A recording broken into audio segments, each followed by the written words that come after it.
YouTube. Robert the Monster Among Marks Drap here, and I am joined once again by my good friend and tag team partner, Sierra. How we doing today? We're enjoying the last bit of sunlight before the hurricane. Yeah, please. For those of you who are watching or may watch here in the near future, please, if you are anywhere in this hurricane's path on the coast, please get to safety. It is more important that you get you and your loved ones and your animals out the house. Oop, I hit my mic. Out the house and out down the road more than it is to sit around and say, "Oh, I can wait it out."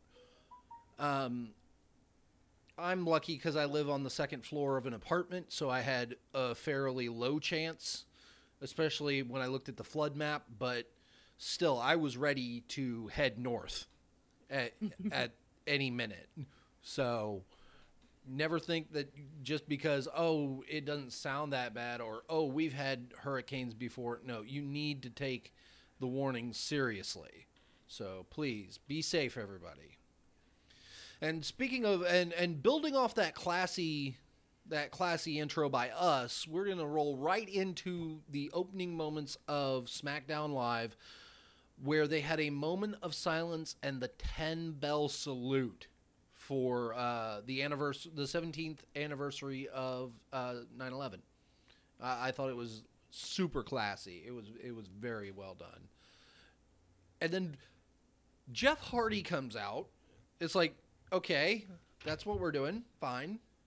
I was fine with it. Oh Straight to yeah. action. Well, and like I said, if it had been just Jeff Hardy coming out and we're doing this, I would have been okay. It would be like, all right, well, we're getting a pre-match, a go-home show match for Jeff Hardy.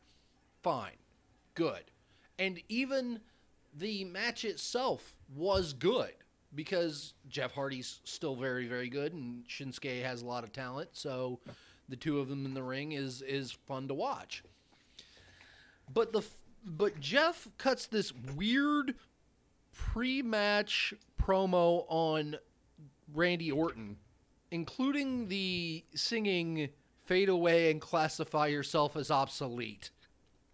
It very much feels like he wants to keep doing the broken gimmick, but they may not be as invested anymore. Oh no, they're not. There's been rumors that Matt's going to be dropping the gimmick here soon as well. It's just not going the way that they had really hoped it would when the Hardy Boys came, but that was because of the cease and desist. It sat in purgatory for so long that when it came back, no one really cared. Yeah, and I don't feel like they invested like 100% the way that they could have, especially with Matt Hardy versus Bray Wyatt. Had they gone whole hog on it, like, okay, you guys do whatever the hell you guys have in mind, go for it. Have an actual deletion, then that might have been a thing. But as it is, we got a watered down version with a super sped up kind of background into the Hardy compound that didn't make any sense when you looked at it from the outsider perspective of, I'm a regular WWE watcher and I heard this gimmick is supposed to be amazing. So, again, like I said, this match between Jeff Hardy and Shinsuke Nakamura was very, very good. It was a solid opening for SmackDown Live. Randy Orton comes out of fucking nowhere after it takes Jeff 10 years to get up to the top rope for the setting up for the Swanton, causing the DQ by crotching Jeff on the top rope before they go back and forth. Jeff turns the tide and hits Twist of Fate and then the Swanton Bomb, and standing tall. Again, this is standard go-home fare, but still very good because it's Jeff Hardy. Yeah, so I realize I love Jeff Hardy. I love Shinsuke Nakamura. I'm just not a fan of the matches they put on. It was a good match. It was good. It had its good spots, but it felt like it was lacking, and I kept going back to the original matches with Jeff and Shinsuke, and I just kept seeing it. I don't like what I'm seeing for Jeff Hardy versus Randy Orton. as a fan for a particular person. Right. But we're gonna just hold off hope that the Hell in a Cell match is gonna be good. Well, I mean, My it's fear, going to back to Jeff Hardy's promo at the beginning. mhm. He called. He said that he's a daredevil and he has no fear. That's a scary thought. He's gonna fuck himself up. Yeah. It's You know it. this man has done stunts that you should never do, and is still in the ring. If anybody could do something amazing and steal the show and maybe make us talk about it for the next 25 years, it'd be Jeff. And I'm going to call it right now. Here's your spot. Oh, Jeff he's Hardy. swantoning off. Yeah. Jeff Hardy swanton hits it on Randy on the announce table. And that's gonna be the spot we see. Well, the only way they'd be able to pull that off is if they never get into the Hell in a Cell ring in the first place. Well, you can escape the cage and it doesn't matter, does it? Oh, you can't. I don't think you could escape the cage. Like I thought the cage was supposed to be well the fully cage, covered. Well, here's the difference between a steel cage match, and noting the massive quotations, and a Hell in a Cell match is steel cage. If you climb over the top and feet touch the ground, you win. You could also win by submission or pinfall, or just walking through the door. Well, yeah, that's your feet touching the floor. See, because I thought the Hell in a Cell match was... They count the turnbuckles, the stairs as part of the floor. Yeah, I thought that the Hell in the Cell match, it was... And based on the last few I've seen, you either start on the outside and make your way in, or you're completely in. Going back to Charlotte and Shane. Sasha, they started outside of it. KO and Shane started inside. They escaped the cage and got on the top. That's what's going to happen. Okay. I mean, they don't.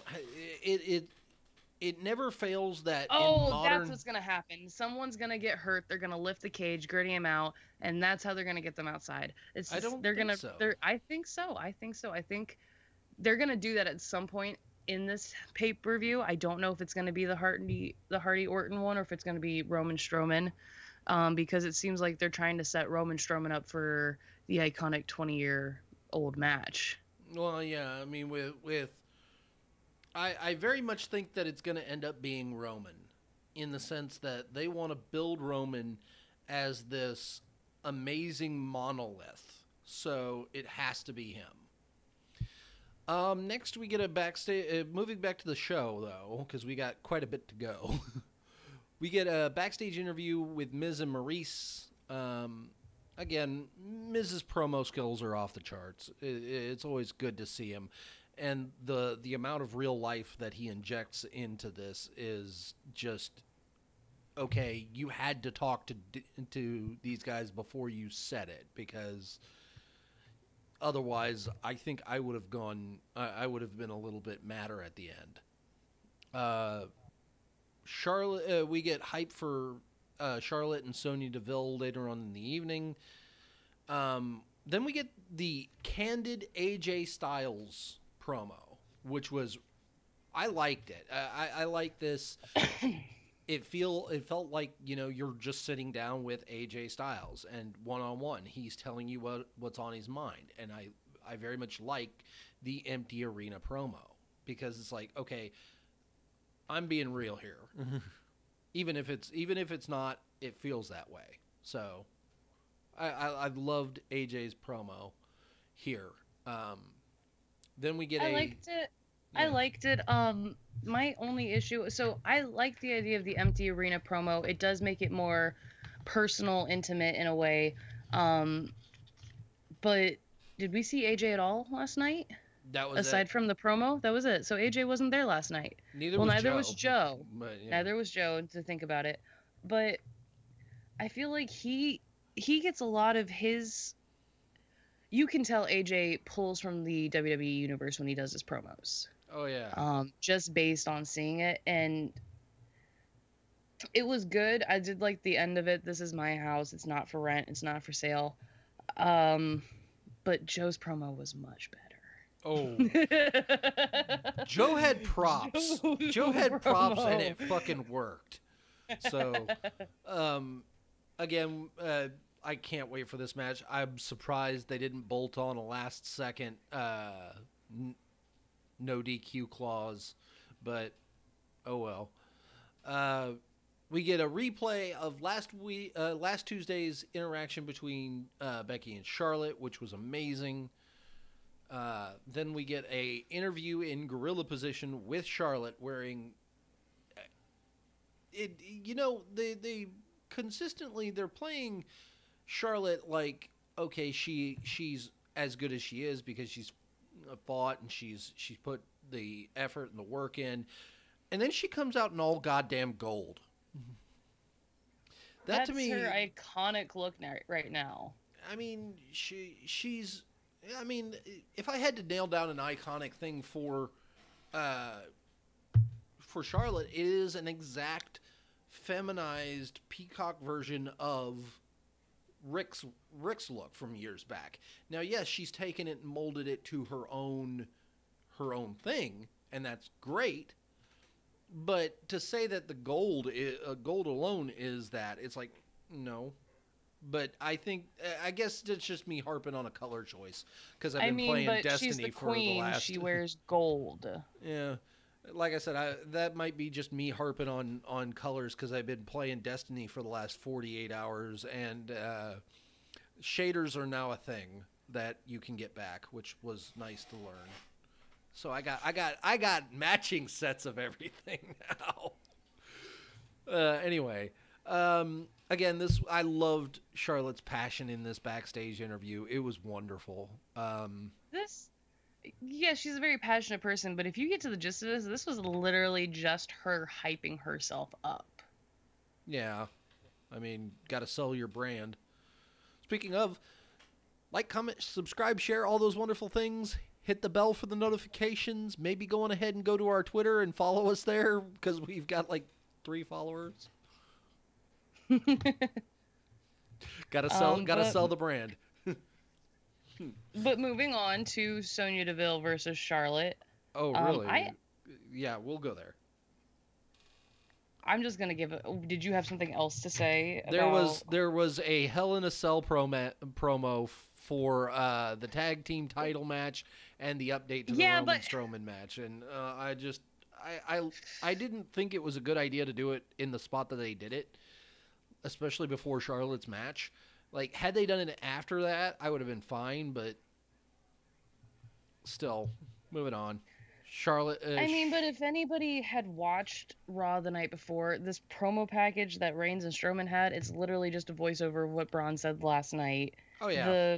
And if you watched Raw, you already knew that it's a weird spot. I actually thought the match was good. The match Deville was wonderful. Deville has improved a lot. I like that we actually got to see her entrance. Yeah, I liked that. Didn't get the Charlotte entrance. Charlotte seemed off tonight, and I think that might have been purposeful. But the rope to the neck was sloppy because she couldn't get her up into that. Oh yeah, position. the slingshot sit out power bomb that actually looked very rough. I did not like that. It looked like it really hurt her. It probably did, and then she slipped up on the figure 8 as well. It'd be cool if they did that on purpose to show that she isn't all there. She's thinking about something else. I do hope Sonya's okay. It seemed like she was okay post-match. Yeah. But speaking of post-match, if you don't have anything to add to the match... No. May I continue? Post-match, Charlotte is celebrating very excessively with the fans, which you already know that's a sign. That's a cue. Yeah, I was like, okay, she's celebrating in the ring. I'm waiting for Becky. And out of nowhere, this fan that I swear to God looked like me in 11th grade comes up and just yanks on Charlotte's hair. Double take. It's Fucking black Becky Lynch. hair, big black rim sunglasses, wearing like a black hoodie. It's like, all right. Yeah, 11th grade. We won't pull up the picture, but I mean, I pretty sure I have that picture. Oh no, I don't. No, we don't know. This picture does not exist on the internet. Everything exists on the internet. Immediately after, we got that beautiful Joe promo. Samoa Joe has a fucking storybook. Twisted Fairy Tales. Let's make it a thing. Yeah, fuck it, yes. And let me buy that storybook. I want that one. Because the back of it had a picture of Samoa Joe looking like an author holding the WWE. I'm pretty sure he was either holding the WWE Championship, or they had something like they made him look really good, because you didn't see it for super long, and I couldn't read the back of it. And it was just a picture of Joe holding the WWE Championship with Wendy and little Annie. No. I'm talking. He's holding the back of the book to the camera, like the back. Oh, I missed that then. The hardback of the book, and then opens it and opens it facing outwards towards the crowd to do the promo, which was basically a nursery rhyme. Let's go on ahead and go back to one thing that we don't want to go back to, which was Roman Reigns doing like fucking rhymes and shit, and then compare it to this. This was better because Joe had a prop, and the story was basically just, I'm going to break you.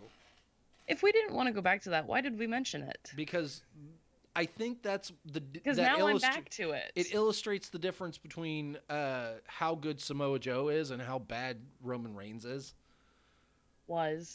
He's gotten a lot better. I'll give you that. But moving on, there is a quick interview with Becky Lynch, basically just saying, I said I'd break her arm, and I will, but I'm getting my title first. Yep. How do you feel about Kramer Kingsman? Oh my God.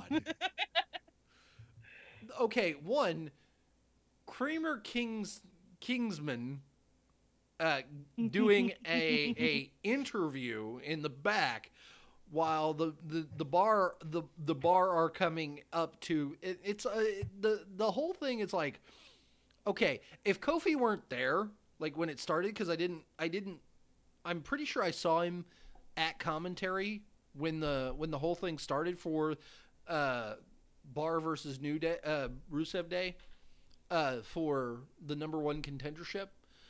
I was pretty sure I saw Kofi. I was like, okay, well, Kofi's right there. He's being weird, like they all are.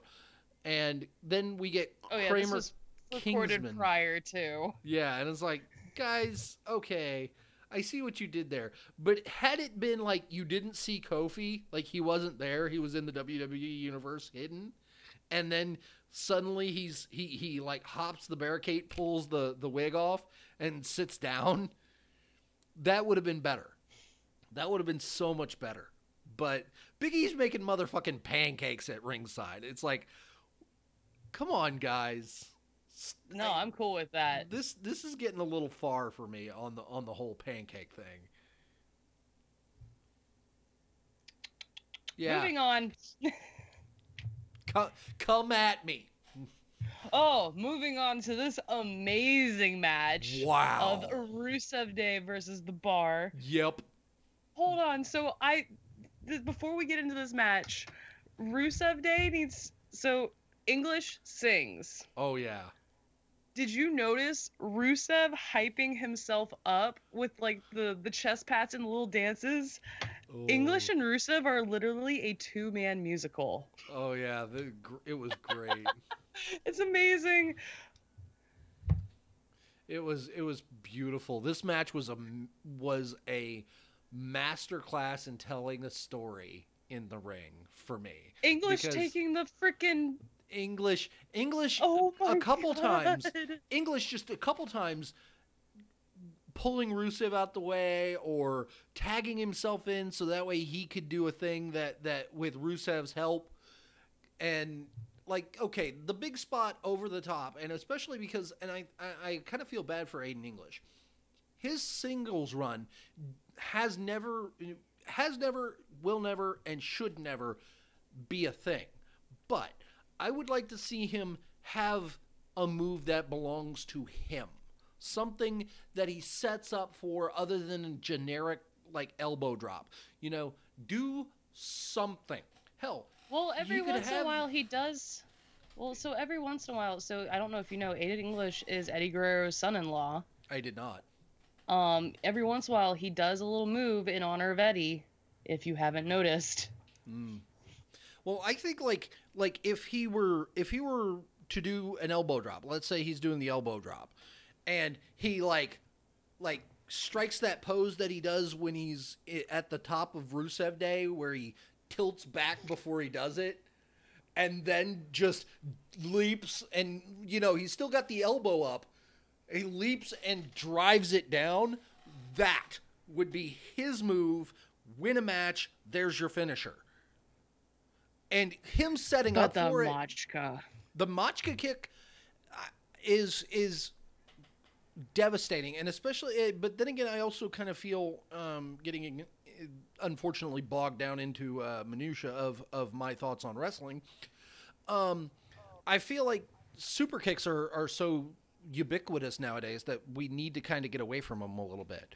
Rusev having the accolade is amazing. Him having the Machka kick is basically a little better version of a super kick, but it's a super kick. It's a running forward kick. It's a running forward jump kick.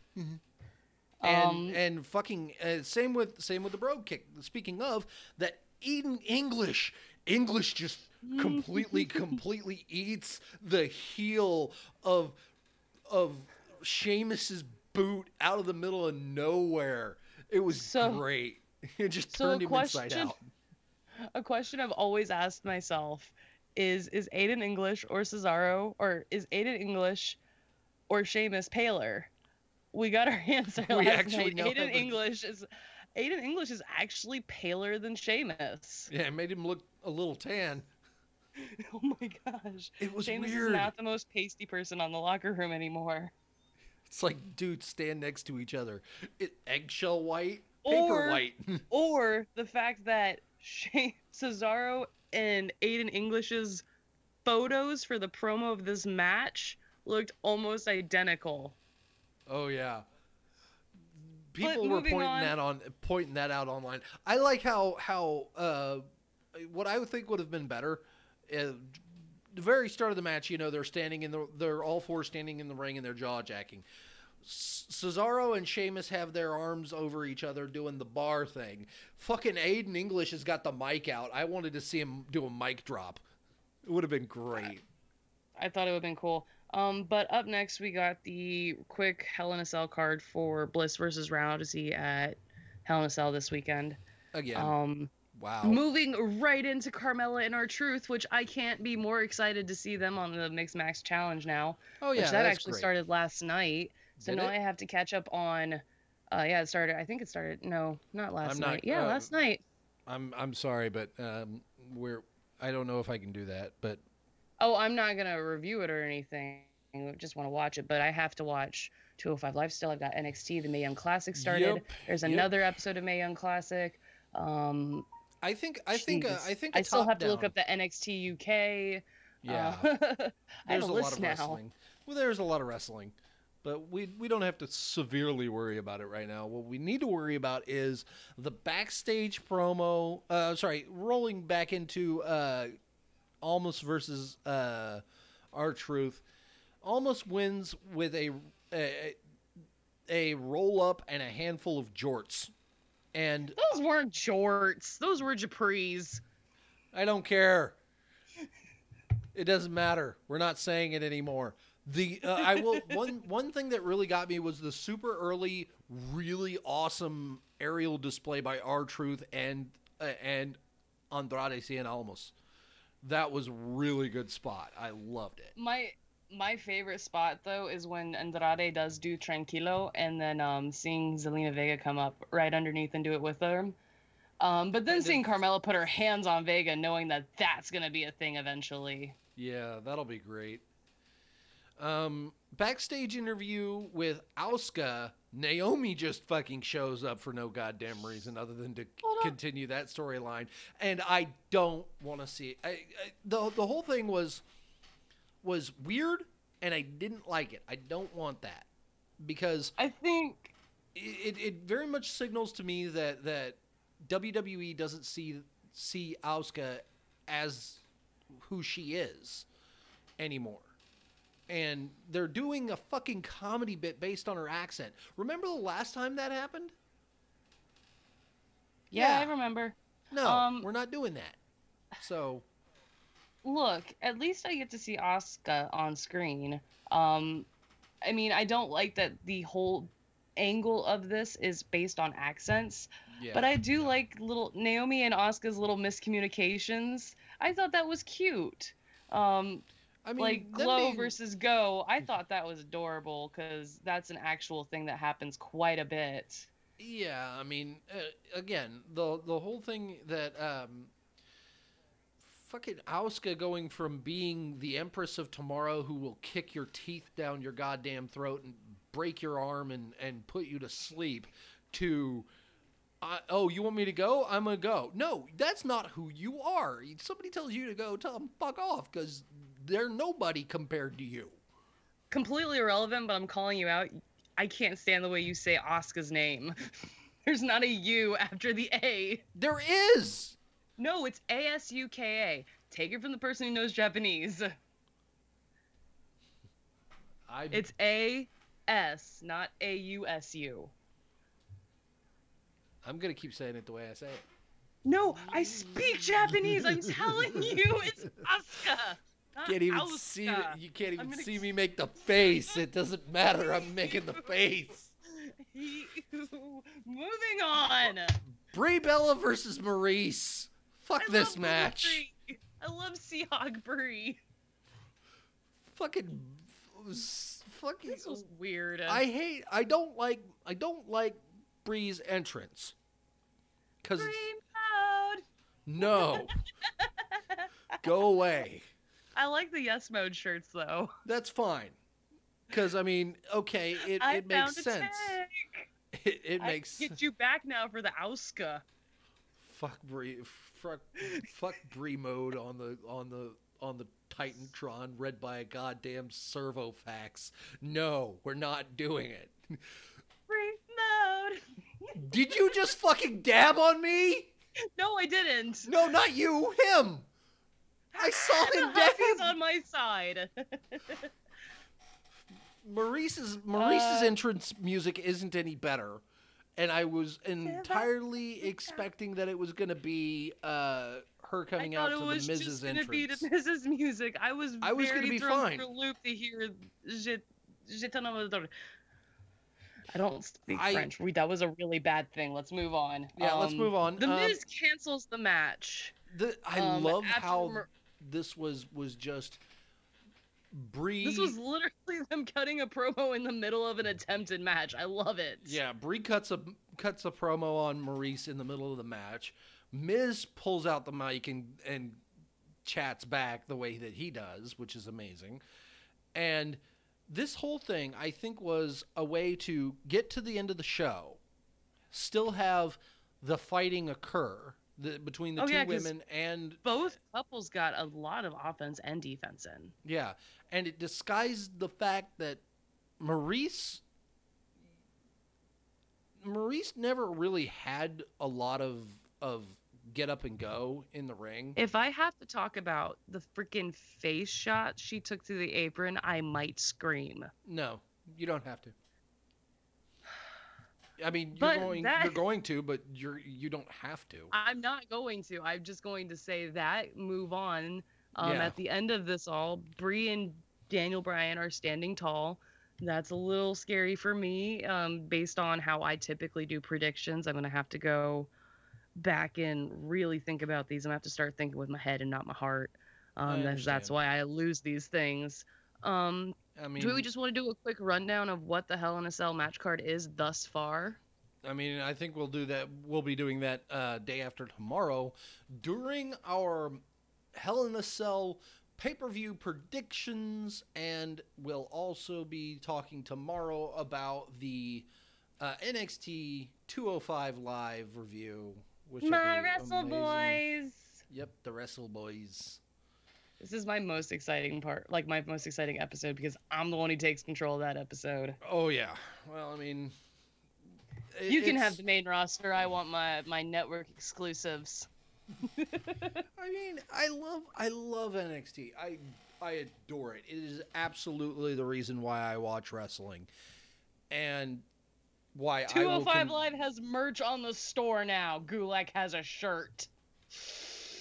It might already be in the mail.